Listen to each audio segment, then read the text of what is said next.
All right, everyone. Welcome and thank you for joining us today for an agent spotlight interview of our very own Ashley Denny. If you don't know her by now, I'm a little baffled, but even if you do, you'll learn even more about her and her business on today's call. Ashley, if you didn't know already, was the very first agent to join Toys back in 2018 and is now at the beginning of this year our managing broker. So not only does she help clients, but she helps you guys as agents every single day.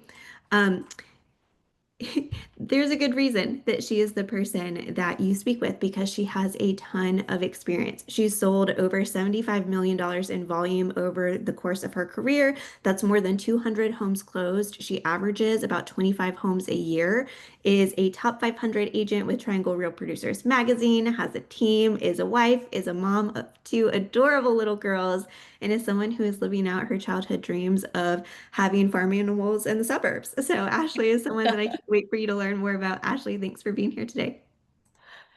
All right. Thank you. You just want Yeah. me to kind of start filling you in on. Yeah. I mean, obviously I gave a quick Yep, but I'd love for I'll you take to it from here. Yeah. So I went to NC State, or actually, I grew up in Winston-Salem, and then moved to Raleigh in 2008. Went to NC State, graduated with a degree in elementary education, got into teaching, and taught for 4 years in Wake County. And I was like, I can't do this. I grew up with entrepreneurs as parents, and having a boss just was mind-boggling to me. I'm like, I'm an adult. Why are people telling me what to do? Right. So my family also was in real estate on both sides, grandparents down. It's in my blood. My mom was like, just go to real estate school. We'll figure this out. My grandmother gave us a big jar of coins, and I remember my mom and I sitting in the living room floor rolling these coins to pay for me to go to real estate school. So that was it. I started school that spring and then graduated, whatever, took the test, and then handed in my teaching badge at the end of that school year. And I was like, if I'm going to do this, I'm just going 2 feet in and going to make it happen. So that's how I got into the business.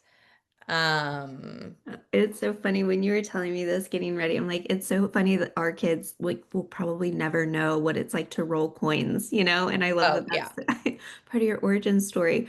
Um, I'm always curious. I know we talked about it before, but there's a reason you get into it, and obviously it's in your blood and it's been all around you. So it's something that's been quite a long nurture and has been in your field for some time. But what was kind of that turning point for you? And I know you said you jumped in with both feet. Was that, I'm sure that was an intentional decision. So what was kind of that line in the sand for you of saying, like, I'm going all in on this? Was there a deadline you set for yourself? Like, what made you decide to take that route instead of saying, well, I'm going to teach for a little bit while I start my business and then transition? Well, I really knew in this business as, growing up surrounded by it, that if you're going to do it, you have to do it well and fully commit to something. And I'm not someone that just likes to half-ass my way through things, right? And I knew one, I wouldn't be a great teacher for these children. So that was important to me. I was like, if I'm going to be here raising the next generation, I need to be fully committed to them. Likewise, if I'm going to be helping people with their largest transaction, I need to be fully committed to them and available, not stuck in a school building where I can't take phone calls during the day. Um, so I was very fortunate to where I did have summers off, right? And so I was able to just say, okay, let me get through this summer. Let's see how things are going.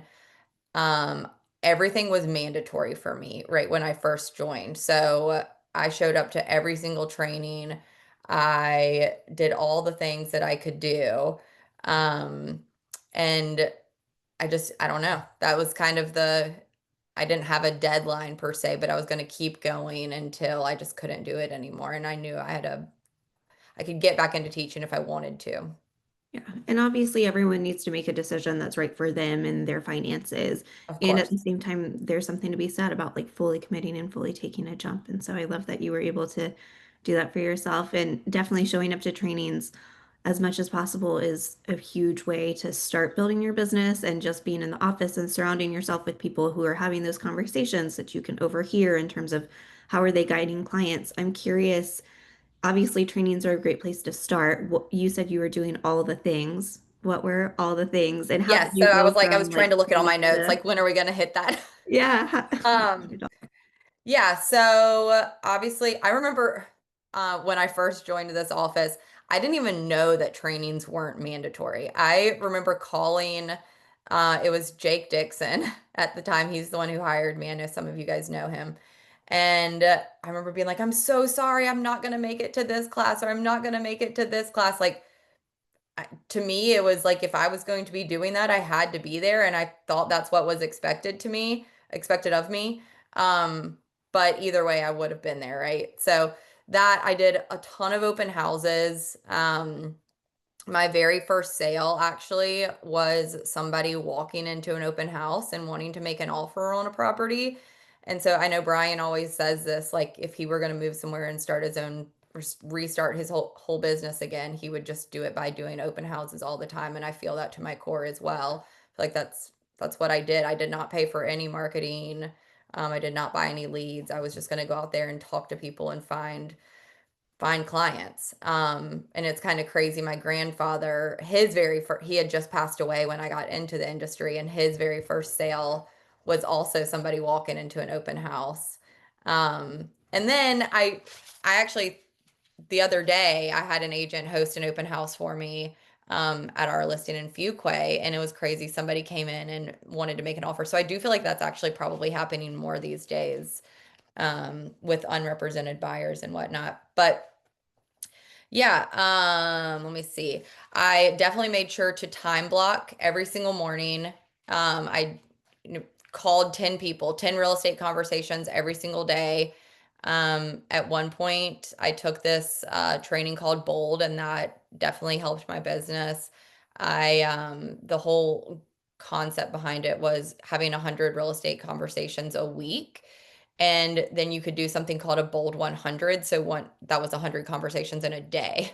So literally what I did is I made surveys, little like about real estate, right? And went to the mall and went around the food court and just talked to anybody and everybody I could talk to. I went to all the cash register tellers and Belks. I just talked to everybody. And I actually picked up a client from that. So, it was just, I went to breweries. I made sure I took my dog with me because I was like, that's such an easy, talking point with people. If people come up, say, "Oh, your dog's so cute," or somebody else has a dog, and conversations just start. I picked up clients doing that way.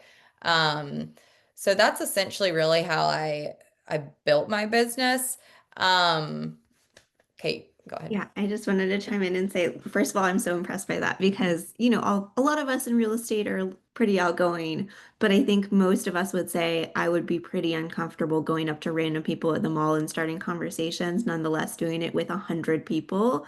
And at the same time, yes, there's definitely something to be said about finding what resonates with you and kind of sticking to that. And at the same time, doing things you've never done definitely decreases that fear factor. And knowing like once you've done something a time or two, having random conversations become a lot easier. And so there is something to be said about pushing yourself outside of your comfort zone. And anytime we talk about that type of stuff, it's easy for us to say, oh gosh, I'd never. But at the same time, it's important for us to recognize that, like, what is the worst case scenario? Like, worst case, you don't nail the conversation and they walk away from you. These people don't know you at all and you'll never see them again. Or, And like, for me, they're it human. wasn't necessarily so much about trying to pick up business.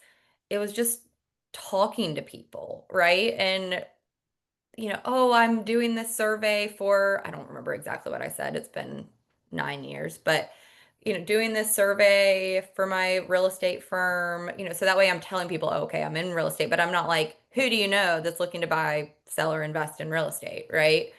And so, yeah, I would do that. And the open house, Kate, I know I sent this to you. I also was very big on, I don't know if any of you guys have read the Shift book by Gary Keller, but his 7 levels of an open house. I never made it to level 7. You guys will see it in there, but you guys can see right here. So I just really feel like, I would do. the 10-10-20 rule. So I would go to 10 houses on either side of the open house, 20 houses across the street, go invite all of the neighbors, door knock. I mean, I did all the stuff that you don't want to do, but it's essentially, how I was able to get clients in the beginning and not have to spend money getting them.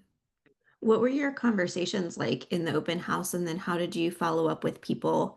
Because obviously, someone walking in and buying that one is the ideal scenario. And at the same time, most of the time, the clients you get from an open house, like all clients are nurture. How do you keep in contact with them?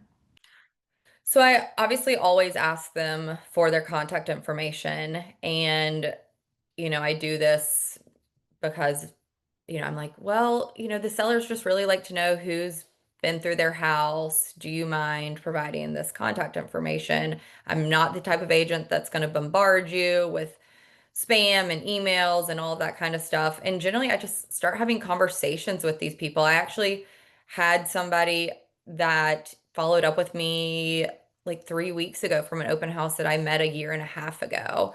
And we're talking about listing their house, and then them buying a property as well. So, because we just clicked. I do tell them I send out like a monthly real estate newsletter. If they want to be on that, great. If they don't, just unsubscribe. But other than that, they're not going to get anything else from me. So that's follow up, I think is important. And if I can tell they're a hot lead, then I'm gonna, like in the beginning, I was calling them right after the open house. If we did price drops, letting them know, all of those types of things. Obviously, make sure they don't have an agent if you're doing that.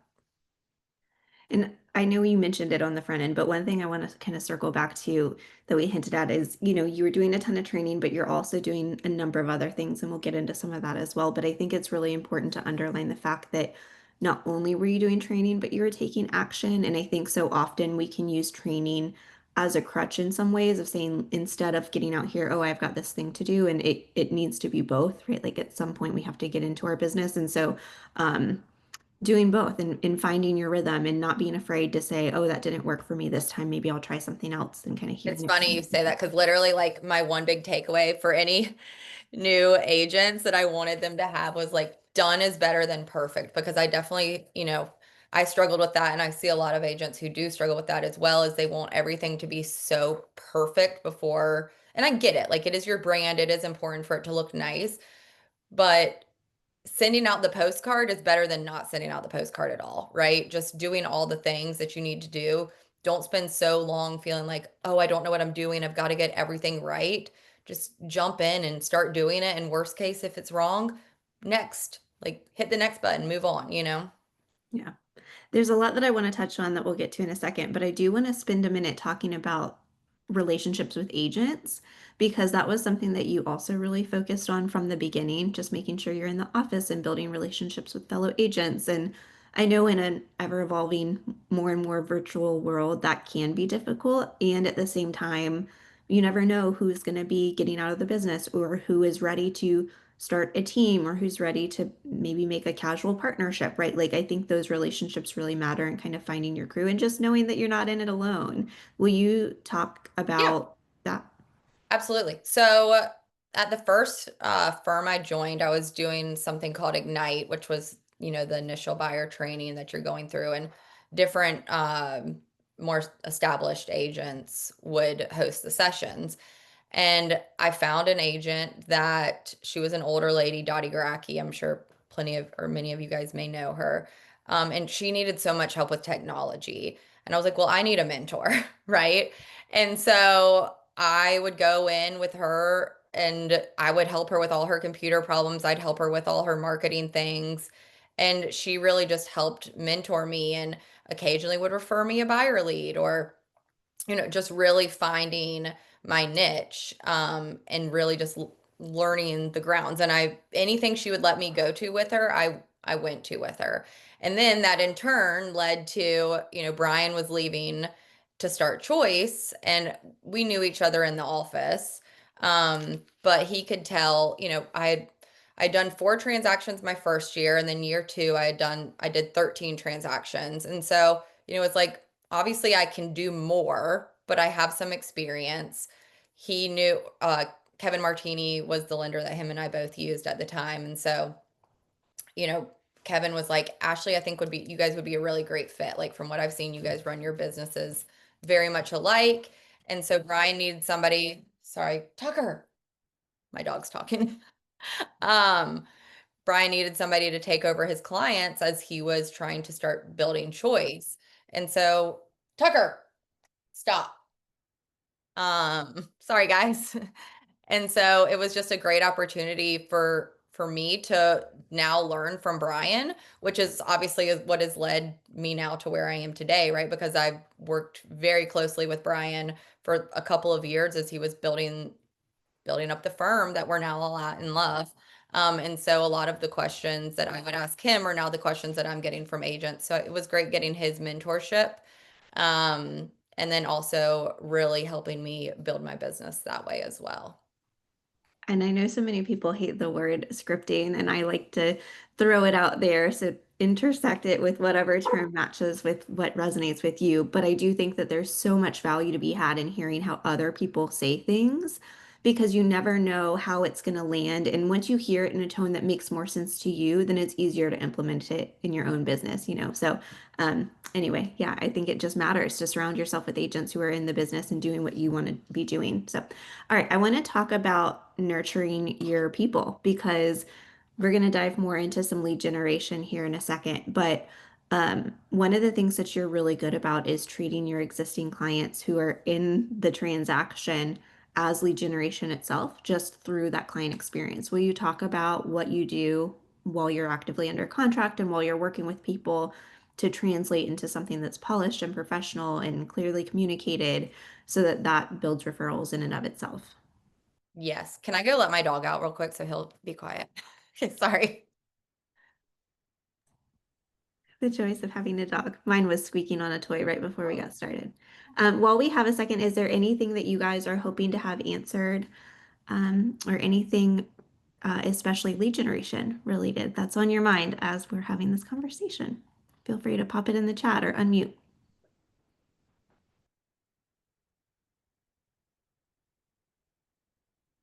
Okay. Sorry. It must have been an emergency or something. You like staring at the door, needed to go. Okay. So what do I do to nurture my clients? So we have, let me just make sure um, so basically what we do is we do a lot of follow up, touching base with them throughout the year. Obviously we do monthly emails, or I try to. My clients, we always joke, they can tell when I get busy because the monthly emails, are not as consistent. Obviously, like I told you guys, Brian was my mentor for many years, so I'm also very big on the just sold postcards. So I'm constantly trying to get something in their mailbox. Um, snail mail is not as common these days, and other than bills, right? So it's great to just see something that's other than that. We also for actual, and Kate, tell me, am I answering how you asked? Sorry, I was a little distracted with it. You're good. I mean, this is all stuff we definitely want to know. I was asking about like while someone's under contract and stuff, like what is Oh, the okay. process like? But this is all info I would love to hit on as well. Okay, well, we'll go back to that and then yeah. So while somebody's under contract, we have templates. I have a transaction coordinator and I'll hit on that in a little bit, but I basically have all my systems in place. So it's very organized now. If my transaction coordinator, I hope she never leaves, but if she does, then it's it's not that hard for somebody to just pick up where she left off, right? Because all of the email templates that are going to go out are set. We just need to go in and add in the details. Our checklist is there. Everything that she needs to do is in a checklist with links on how to do it, where to do it. I use a platform called Trello, which is free. I love Monday.com, as I know, so does Kate. But that one is not free. Trello is, and it works great for me. It's very user friendly. So basically, I just have all these different boards, and then my transaction coordinator and Arden also have access to this, so we can constantly also see what each other is doing. And so that's how we make sure we stay on top of our clients during the transaction. We also very much like just like to make their experience special. So we make sure to know what their favorite coffee order is, right? And we'll show up to showings with a cup from Starbucks of their favorite coffee. We always make sure at closings to bring their favorite coffee. We do the champagne spray, make a big to do, at closing. So really just, building those relationships. And with us, and there's two types of people out there. Obviously, like there's the people that really want somebody that's very business driven, and obviously I am, but also I'm very relationship driven. So I'm not the type of person that is going to just be bullet pointing everything and sending it over and not having a relationship with my clients. To me, building that relationship with them and really like loving on them and their families. And, you know, one thing I remember learning in the very beginning is if they have children, and now I get it as a mom, really love their children, right? Like send them a birthday card, get them a closing gift, do all the things because nothing warms a mom's heart more than seeing somebody who cares about their children. So just really doing all those small things. That's so, so true. One of the questions that came to mind as you were saying all of that is I'd love to hit on buyer consultations. I'm Mhm. assuming you're getting that information on a sheet of paper when you're sitting down with them. Is that correct? Yes. So So will we you talk always, about that? Because I do think that buyer consultations are like such an art. And in my opinion, as someone who came from, a lot of internet leads, etc., I think that they just really set the tone for how the process is going to go. Is that something that you actively do in your business? yes. So that is a big part of our business is every buyer that we bring in, 90% of them, right? There's always that one-off situation, but 90% of the buyers we bring in, we always sit down with them, whether it's at the office or at a coffee shop, if they prefer somewhere closer to home for them, and do a buyer consultation with them or Zoom, right? And that way we're really walking them through the purchase process and but then also just really making them feel heard because that's a lot of things a lot of buyers that have come to me after working with agents prior are like, wow, I just never felt heard. I never felt like the agent actually sat down and listened to what I was wanting in a house. So that one little piece is so crucial. But yes, we do have, a intake form, right, where they fill out their information and coffee order and all their favorite things. Um, but I am a big advocate for doing that buyer consultation in the beginning before you're getting out and running out to show them all these houses. Like really establish that relationship because I thought everybody did it, and then I've slowly learned that everybody does not do that. And so that one small little thing really makes a difference with buyers. I definitely feel like it allows you to be more present during showings and it allows you during showings to really point out things that you've already talked about and kind of give them tangible examples of what would come up on an inspection and how that might be handled in due diligence or what our offer could look like based on that. And it's always nice to point back to. And that way you're not spending all your time in a house talking about paperwork. Okay, so I want to jump back to all the other things that you were talking about before. You do the newsletters, you do the postcards. That's something I'm really into as well. I want to talk about client events because Mhm. that's something that you've definitely done over the past few years.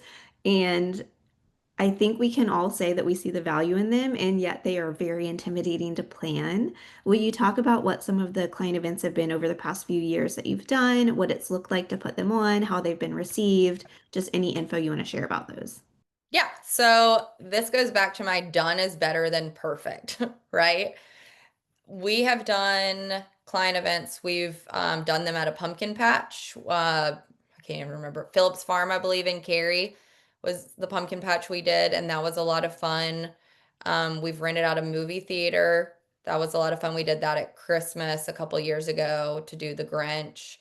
And then last year we did just, it was very simple. We did pumpkin pies at Thanksgiving and had an event. We did it with, we've done, actually done all of our client events with Taylor Oldham and her team. Just we started to, or I'll talk to you guys about that in a minute, but we've built our businesses around each other and we really work together very well. And so a lot of our clients know each other. And so it just works for us to do these client events together. And she's also great at doing events, so it's nice to have her. But yeah, I think client events are so important, not so much for the event itself. And actually, this year we were supposed to do one in May. We were going to do it at Poland Park, similar to our family day, because we loved that with the Choice Family Day, but it got rained out, unfortunately. But the biggest point for the client event for me is the constant touches to your database over a short period of time that do not feel like salesy or nagging, right? It's just like you're inviting somebody to something to show them that they're loved and appreciated. So yeah, I would say do the client event. It doesn't have to be big, it doesn't have to be fancy. Again, we were going to do Pull and Park, have a picnic, we were going to cater Moe's and just have everybody come out and get together and buy tickets for the rides, similar to, what Kate and Brian and Katie and all the Choice crew did. So, And then there was one year you did the pumpkin patch and you had a photographer there. yes. How was So, that to organize? Would you mind going into like what the cost is of something like that and like how do you get the photographer to get the photos out to them? Like I'm sure there's pros and cons to all of it, and sometimes it's nice to hear some like tangible examples of how that all goes logistically. yeah, for sure. I mean, and I can talk through, even with the movie theater, we had a photo booth, right? Because we always want them to have a little takeaway, which is fun. And those printed right there. But the pumpkin patch was fun. I have mixed feelings about the pumpkin patch because it was nice because it was constantly people, like we were in like a picnic shelter and then they went out and there was a bunch of activities. Like if y'all have been to Phillips Farm, you're familiar. They've got like the just a ton of fall things. And so it was nice because we weren't stuck talking to one group, with everybody else standing around waiting on us. But then once everybody kind of went out, and then we were just standing there and all our clients were out doing the things. And so then we went out. It was, I don't know, but that's why we didn't do it again. But we did have the photographer, and I loved that. She we set up like a backdrop, and so she just took family photos for everybody, so they had a fall photo, which was great. And then it was another way to follow up with our clients after the event to send them this photo once we got it back. And we just reached out to a photographer and asked her if she would do it. Obviously, it's one of Kate's good friends who is a photographer, and I've gotten to know through her, and so she was happy to help. um, it gets her name out there. We obviously paid for them, and yeah, super easy. And we did the same thing with the photo booth, which was really nice and actually a little bit more affordable. Um, I see. No, we paid for the photos. Um, but the photo booth was a little bit more affordable, and we still got emailed all the photos after. And so then we emailed our clients the digital version. So they still had, there was a way for us to follow up after, and they didn't just have that hard copy. But, a lot of them may still have that hard copy on their fridge. Yeah, I attended that event and I brought my grandma with me, and those photos are something I very much cherish. And to your point, I think it's cool for so many reasons. One, the touches. We have a lot of events here at Choice for agents. One of the things that we've been working on doing is having more events for you to invite your clients to. So the Trust Made Simple event coming up. Same thing, right? Like the whole purpose of this, obviously, we hope your clients attend and it's nice to add value, but it's also an opportunity to give them a touch point. So things like this are great for any point of time, but especially if you haven't had a chance to reach out to them with meaningful value in some time, right? Like I kind of fell off the wagon in terms of touching base with my clients, and I'm not hitting them up saying like, "Hey, how are you doing? Here's some homes in your area," right? Like here is something of value to you, and that might be an event, that might be something more casual and some way to just pour back into them, but it's something to touch base about and just give a reason to connect. And the other thing I love about especially in-person events is there are a lot of people that move to this area, and making friends, especially as adults, can be difficult. And so often we'll meet clients that we feel like would be great friends with each other. And that gives you an opportunity to connect and kind of provide a community, which is also super meaningful.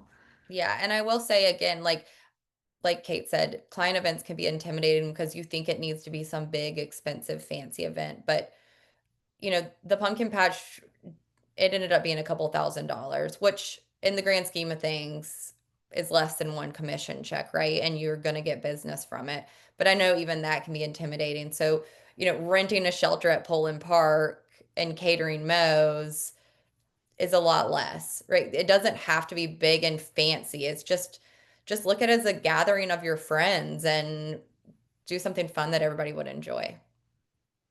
And it can also match kind of your social bandwidth, right? Like the movie theater one is Right. nice because everyone's coming in and you say hey, and then at the same time, like they're sitting there watching a movie. So it's not really something that you have to pour out to a lot, but they're still going to get a lot of value and appreciation Yeah, for and it. people still talk about that the movie theater event. They loved it. Did And you we say The actually, Grinch? Is that what you watched? yeah, we did the Grinch, so it was family friendly. Everybody likes it no matter what age they are. Brian had the fabulous idea. He saw it at Costco.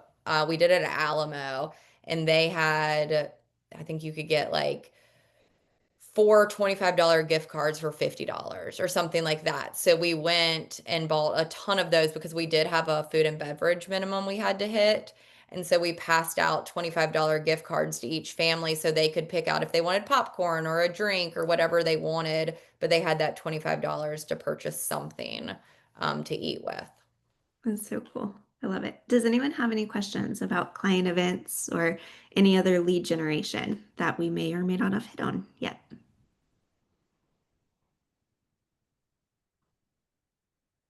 I have a Kids? question. I've got a question too. When you do your client events, have you seen, and I'm sure you've seen like business come from that? Um, so you can just kind of feel like, I mean, obviously you love your clients, but it's always like, oh, okay, so that was worth it. It doesn't hurt so bad because I got 2 or 3 different transactions from that.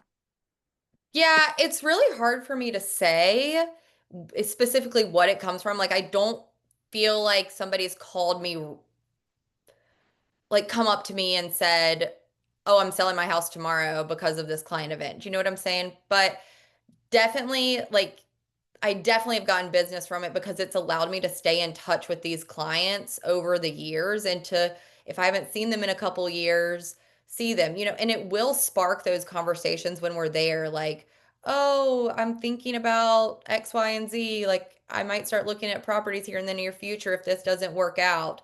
So I would definitely say, like, for me personally, it's not like been an immediate thing, but I do 100% believe that it's allowed me to nurture the relationships and allowed for business to repeat from them, if that makes sense.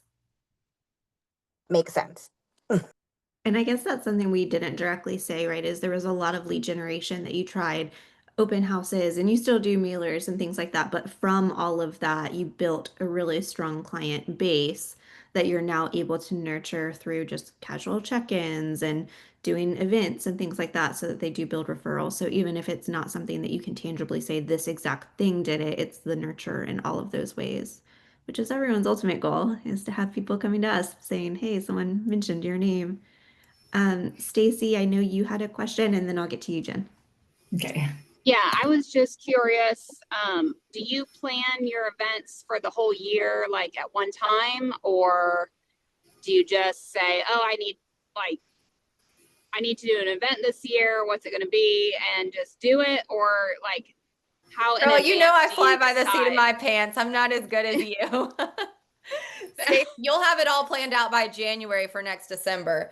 Me, on the I other have hand, not I'm done. looking at my watch right now, like, uh-oh, we're in October and December's in 2 months from now. Are we going to do something or not?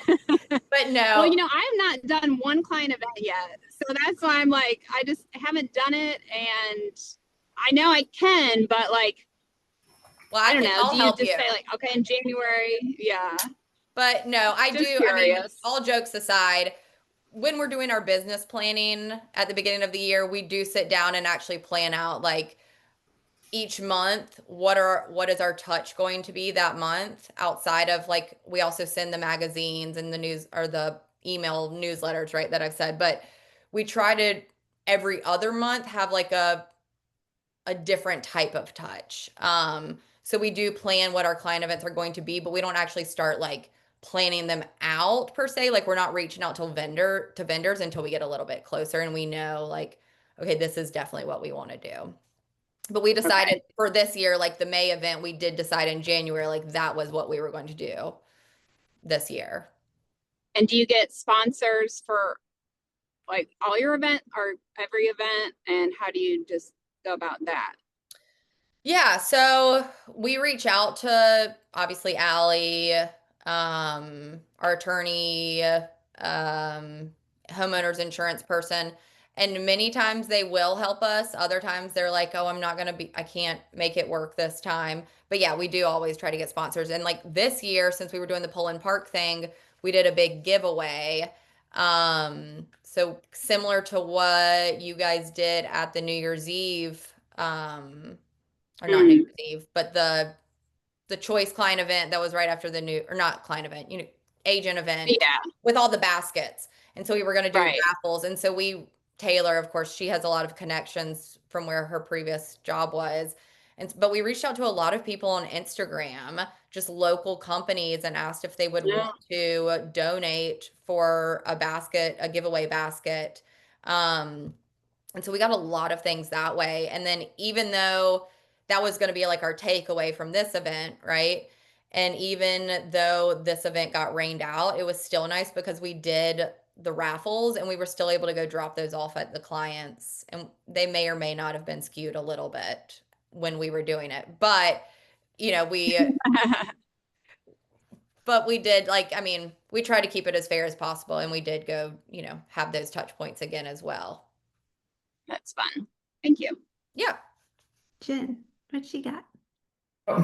Hey, just a quick question. I was wondering if you've got a closing coordinator or assistant, but do you also have someone helping you with marketing, or do you do everything yourself? Like, how does that Yeah. work? And I'm not the most consistent or best at it either. Um, so I think, Kate, do you want me to go ahead and kind of get into that? Yeah, let me hit one thing in the chat real quick, and then we have a whole section on how Ashley has evolved her business and team and hired people. So I'll circle right back to that. But one person popped in the chat, question, what do you do for client testimonials? Do you send an email afterwards to ask for a review through Zillow after closing, or is there something else you do? And just piggybacking on that, I know when I used to send them, I would say, like, here's a link, here's some links to different places you can leave reviews. I would love one on whatever your favorite platform is, but if you feel like you get a wild hair, feel free to copy and paste it. Now, if I were doing it, I think I would more so lean more strongly towards just making sure I get those Google reviews. But I'm curious if you send one link or do you send a number, and if so, what are they? I send one. I send Google. And I'm going to be honest, I have really slacked on that recently.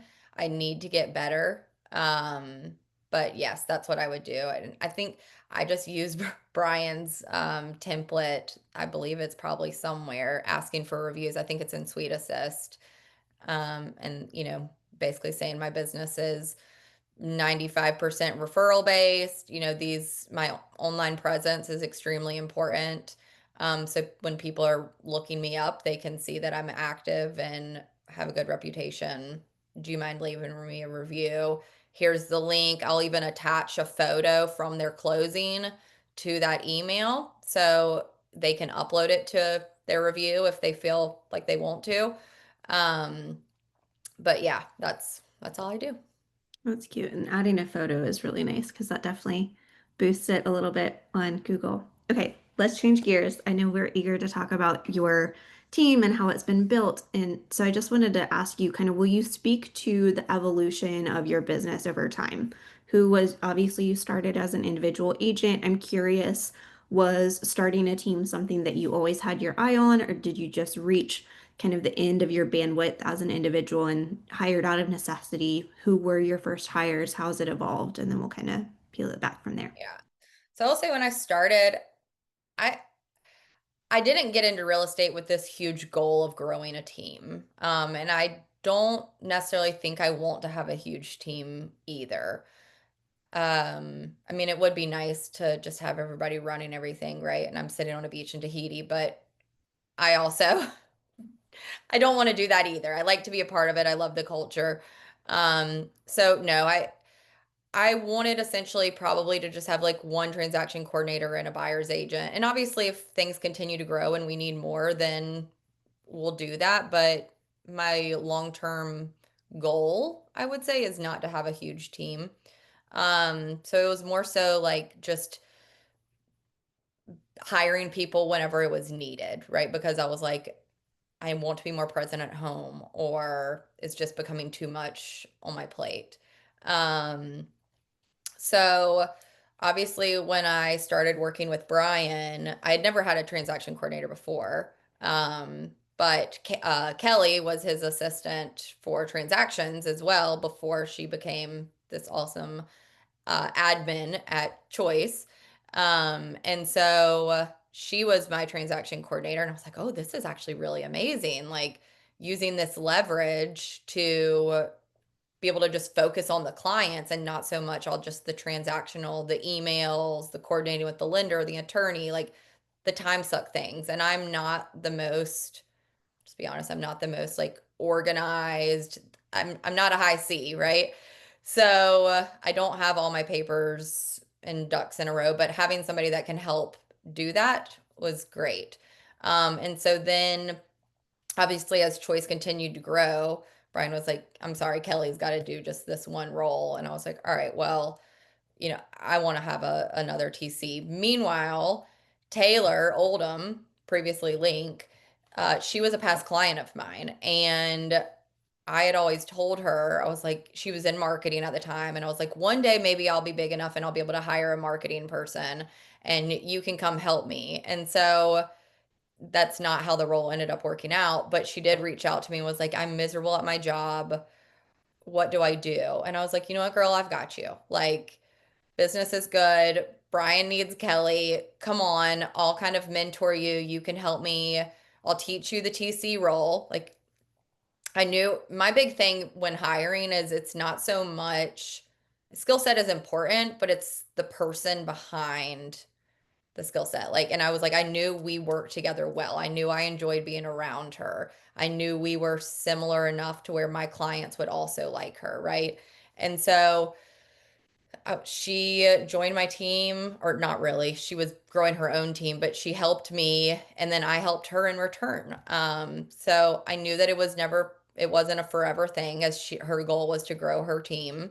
But really, the whole the whole point of it was for me to help her while she helps me. Um, and so she worked hard. She showed up to, every buyer consult, every listing appointment, every showing, every home inspection. She just did all of the things. And then she also helped me with my TC work. So she was seeing all the emails that were going back and forth and she was asking me questions, but it was a lot easier for me to just answer a quick question and her to answer it via email than it was for me to have to sit down and write out the whole email. Right. And then eventually she got it and it was easy.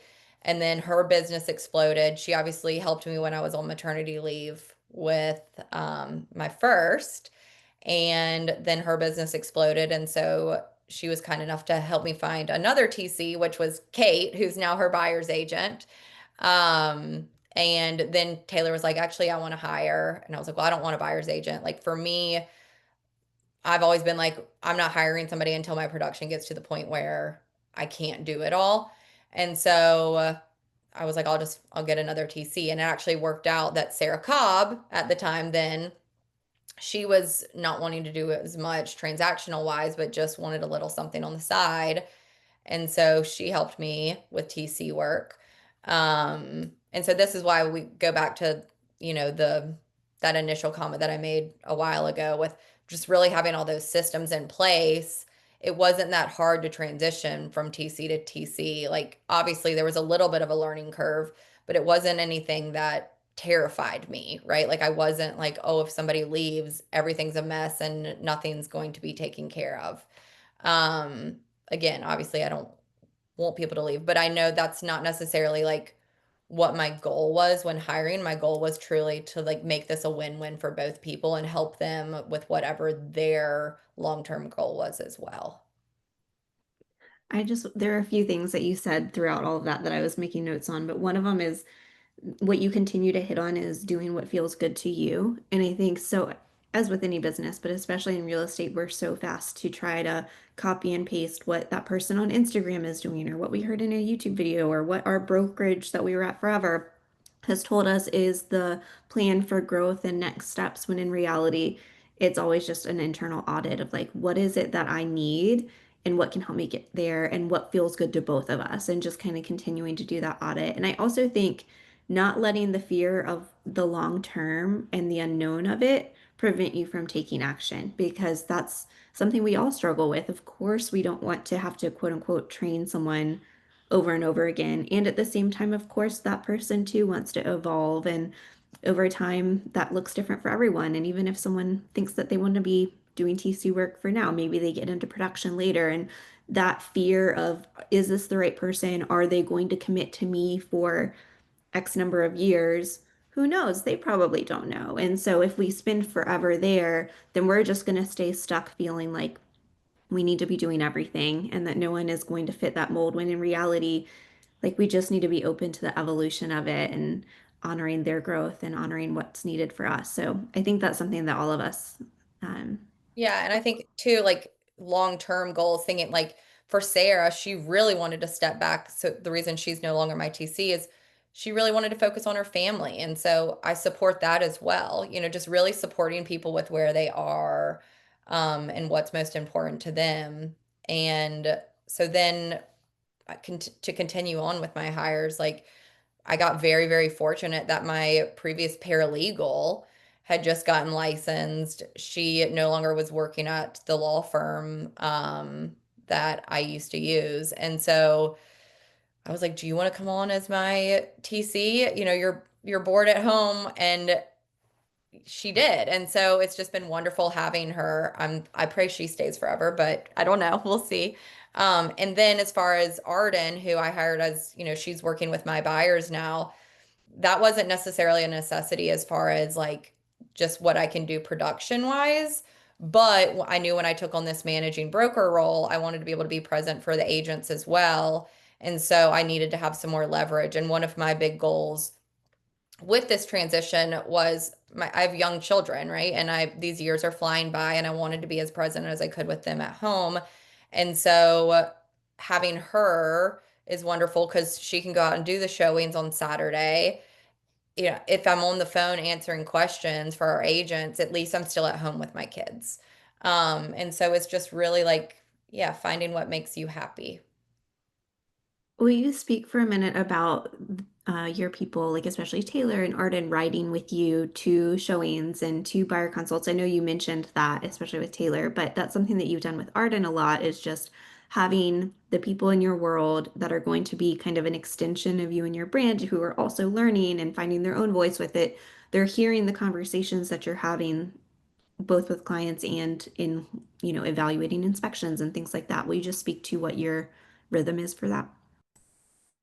Yeah, so I mean, Arden's just amazing. I just can't speak. I don't even know. She just like shows up and is turned into like my child's auntie. So it's just like I don't even know how to she's just there, so we're constantly hearing each other. And I got very, very fortunate with her.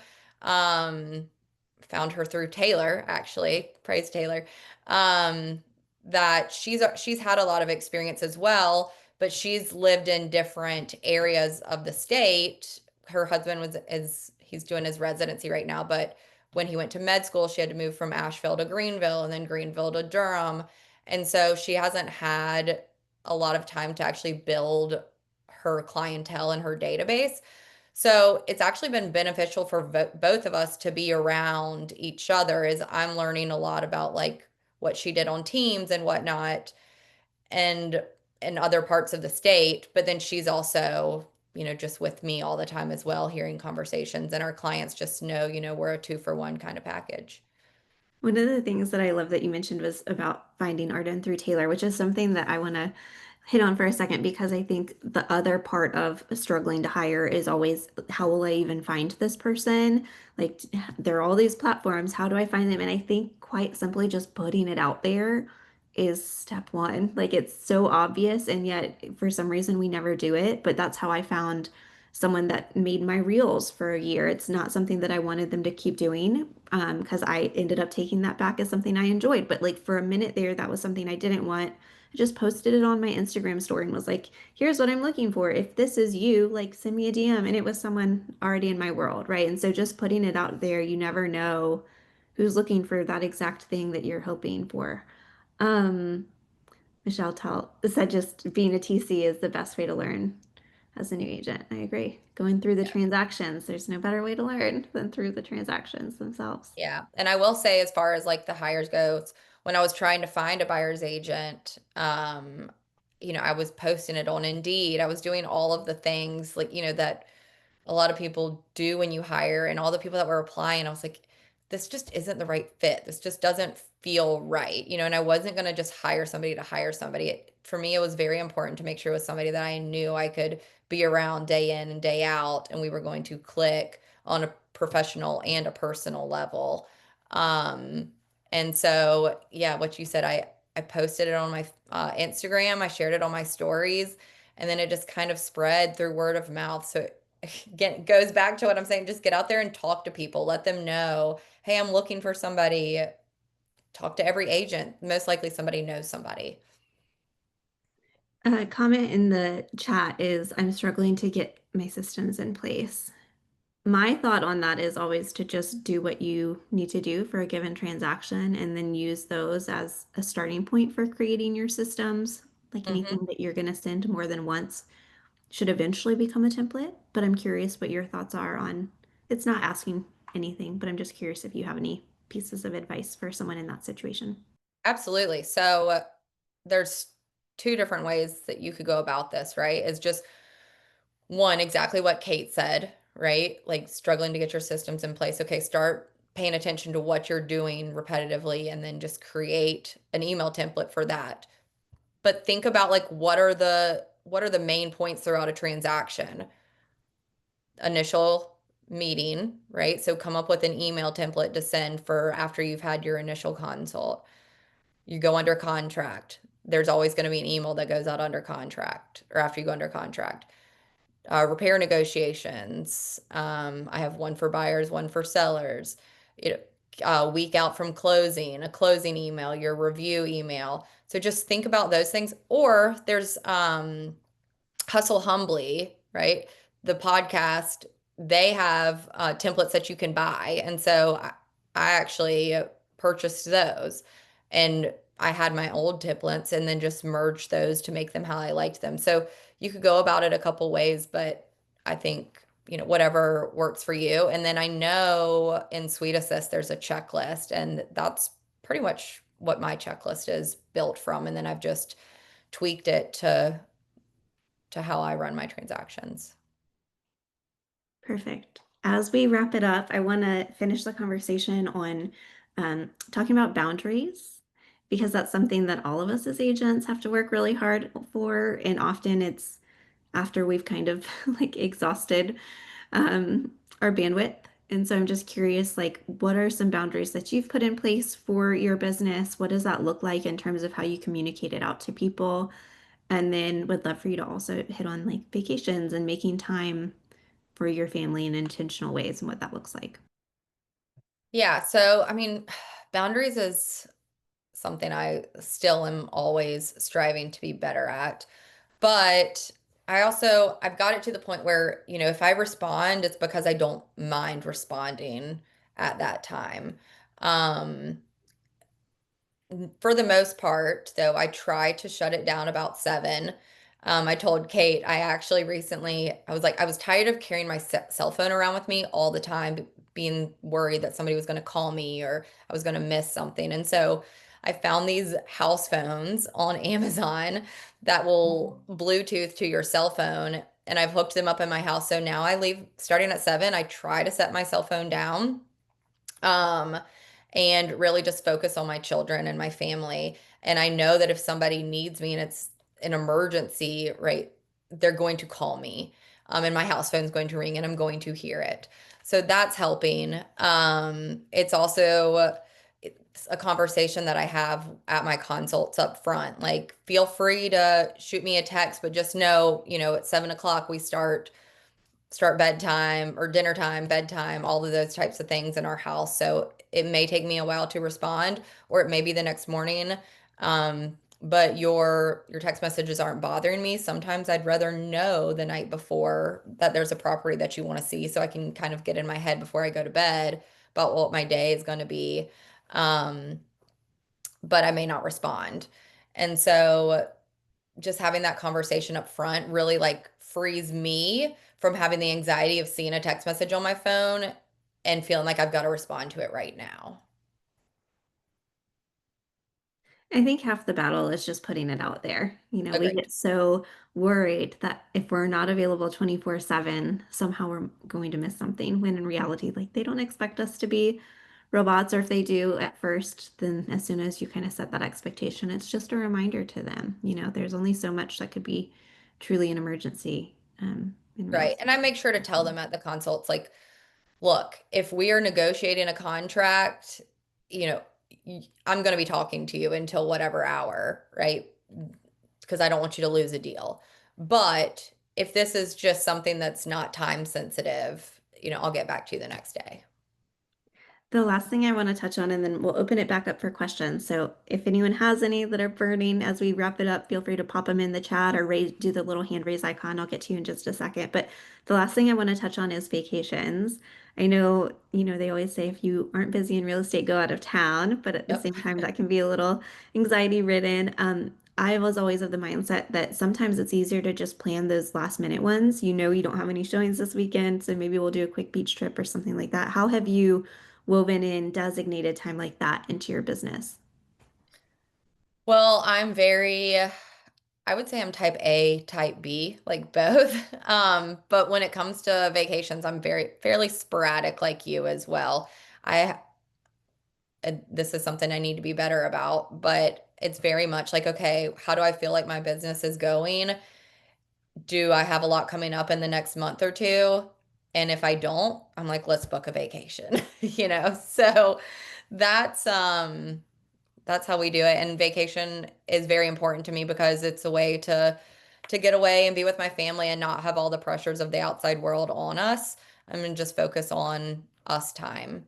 And one of my biggest anxieties in the past, and I still struggle with it a little bit, to be honest, but going away and so, oh, what if a buyer needs to see a property? Or and over the years, I've realized if I just put it in the Facebook group, somebody's going to pick it up, or if I really want to detach, I just talk to an agent ahead of time. Now I have Arden, but I didn't until the last year. And so I would just talk to an agent ahead of time. I know Kate and I have done this for each other in the past where I really just need to unplug. Like, can we come up with some sort of compensation plan and I introduce her to my clients before we head out of town if I'm super busy. And so she knows I have a spreadsheet. She knows exactly what's going on with each one of my clients and where we're at. And she just takes over from there for me. It's not always the cheapest way, but if you really want to unplug, I know Brian, I remember everything I get is from Brian. But he told me when he went on his honeymoon, it's like he really wanted to unplug. And so he hired an agent and paid them $1,000, I believe it was, to cover him for the week. So he just didn't have to worry about it. And so I do similar. And it really is just freeing and relaxing to be able to do that. It It's worth the matters. You money. got to take time for yourself. Yes. Stay in your space of joy. Well, Ashley, thank you so much. You guys, let's open it up. I know we've got just another minute or two. If there's anything burning that you would love to ask that we didn't get to, if there's anything that you found really resonated with you that you want to talk about, we'd love to hear from you.